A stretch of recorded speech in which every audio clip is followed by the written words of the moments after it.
Hello friends, and welcome back to our basement workshop.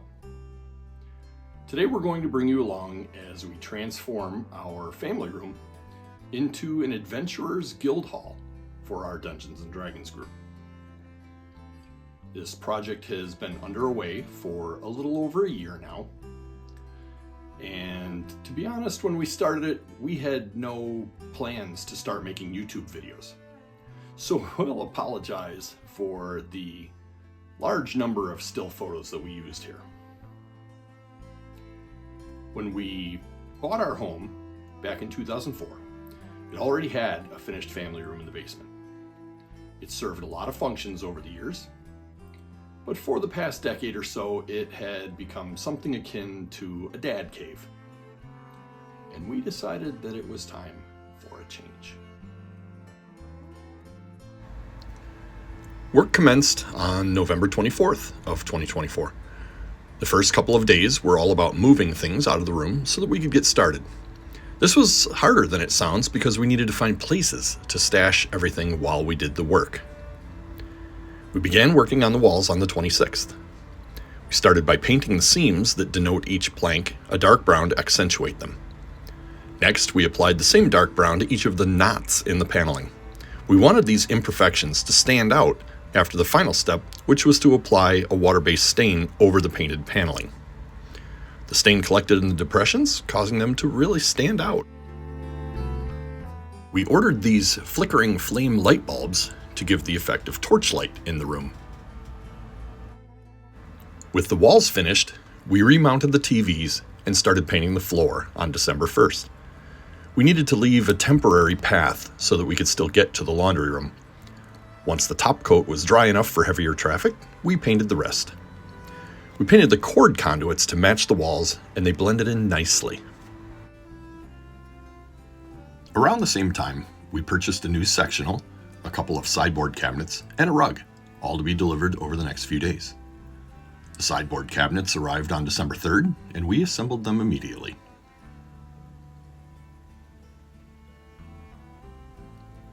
The sectional arrived on December 4th.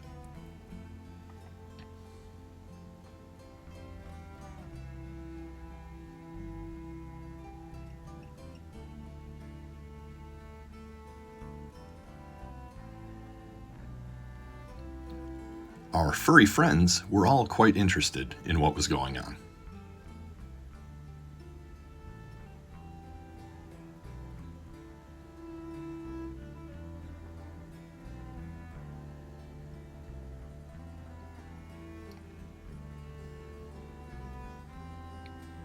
On December 5th, we decided to take a short video to document our progress.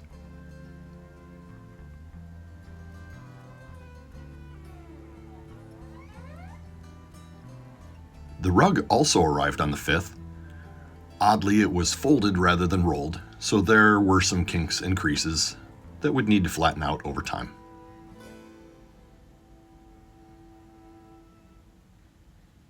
The ottoman arrived on December 11th. A few people suggested that we include a small bar in the Guildhall, complete with wine and liquor bottles. We liked the idea, but were a bit hesitant because our furry friends like to knock things over.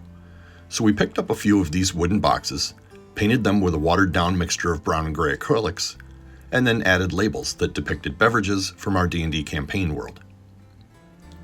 We're pleased with how they look, and they should prevent our furry friends from knocking the bottles over.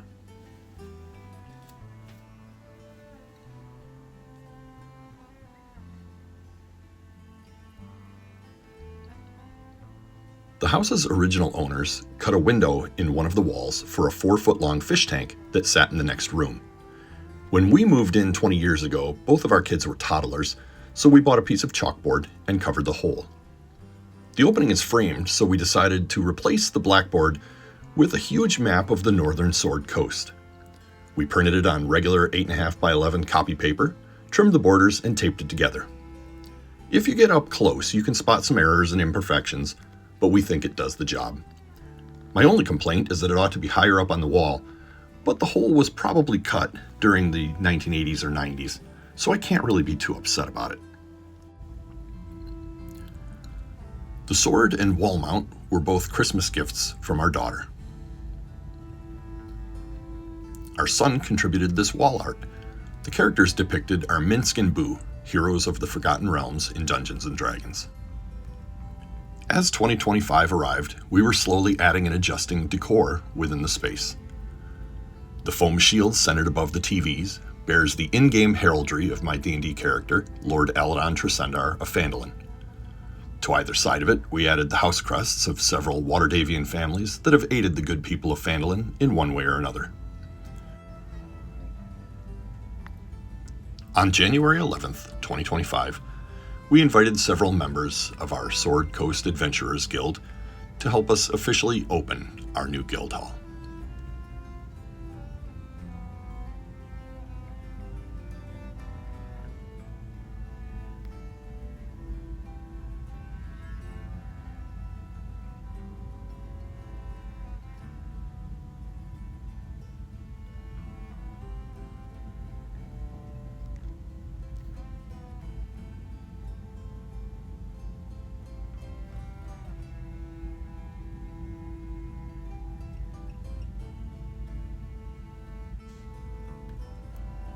We knew that this green dragon's head wasn't going to be anywhere close to life size, but we still were kind of surprised at how small it actually was when it showed up.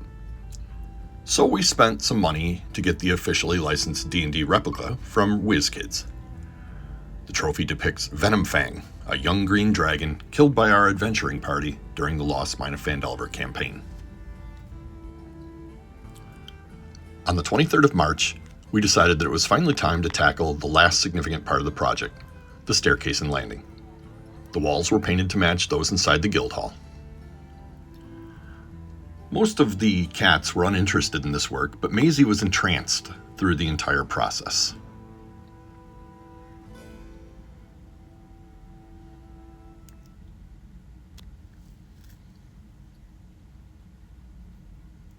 On April 5th, we started on the steps. We kept things simple, painting them brown and then adding vinyl stair edging to protect against slips. Before painting the concrete floor at the foot of the stairs, we ground down some lumps and irregularities so that they were smooth. A lot of these were the result of removing carpet tacks many years ago and then patching over the resulting holes. Also, before painting the floor, we needed to do something to prevent unwanted feline incursions while the paint was drying. There's a baby gate hidden behind the curtain, and it kept them out for the duration. The floor at the foot of the stairs was painted with the same product we used on the Guildhall floor, and after the second coat was dry, we installed the baseboard trim. Before we wrap things up here, we wanted to give you a look around the room as it currently stands on December 20th, 2025.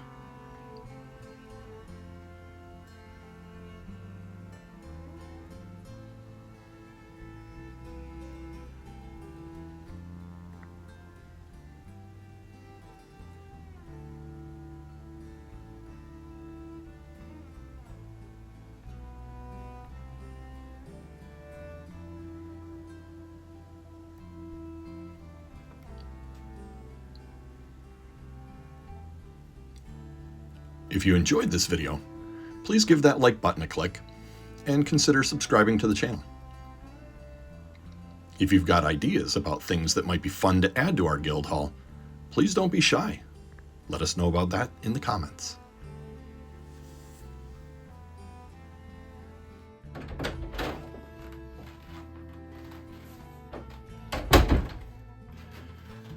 We're glad you were able to come along with us on the progress of our Guildhall thus far. The room will continue to evolve. I don't know that it ever will be fully done. We tend to tweak and add decor as it strikes our fancy. We also add trinkets and trophies of our various Dungeons & Dragons adventures as they happen in real world time. So we'll say goodbye for now. Thank you very much for watching, and until next time, may all your adventures be fulfilling.